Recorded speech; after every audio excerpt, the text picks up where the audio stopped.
Jim Cramer's closely watched S&P oscillator, he's a big fan of it, is flashing -6%, which is a signal to buy. But what do we buy? Let me just say it's a signal of overselling and typically of short selling overreach.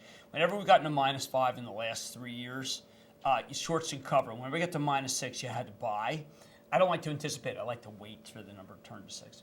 And what I would buy, first of all, you can buy anything tech because the most recent news in tech is basically that, Qualcomm said things are good, so everyone's going to buy everything. That's just the way it works. Google up 15 or whatever on the Yahoo pants Yahoo. So you can buy tech. I like new tech, Parker Hannifin. This one, in this case, Emerson I really like. I think that's hung in there. And Ingersoll Rand's down a quick 4 points on this acquisition of Train. That makes no sense whatsoever. I really, really want to buy that. Deere has done nothing except for go down because the last quarter people were worried about. I think that's nonsense. It tracks fertilizer, and I think that Deere is really good. I like Caterpillar very much.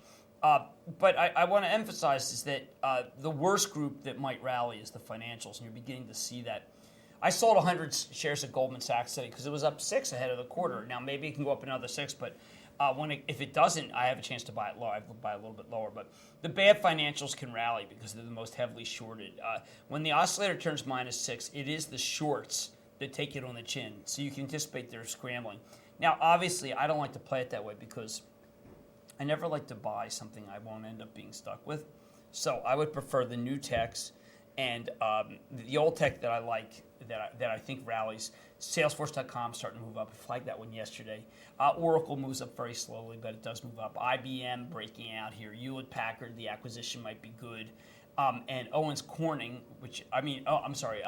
Corning Glass, which has some good statements about HD today. All right, but Jimmy, in your column, you said that on Tuesday we're going to have another spike in oil, perhaps, right? Yes. So how is that going to change the picture? Well, that Tuesday will make it so that's the beginning of the end of this rally. Oil spikes. I think inventories will be low. It shouldn't matter that the inventories, because it's a worldwide problem, but they'll be low. And then what will happen is we'll revert to the Conoco, Chevron, Southwest, National Oil, Varco rally. All right. That's the buy list. Thanks Thank so you. much, Jim. This is Wall Street Confidential. Thank you to my guest, Jim Cramer. As always, I'm Farnoosh Torabi. Stay tuned.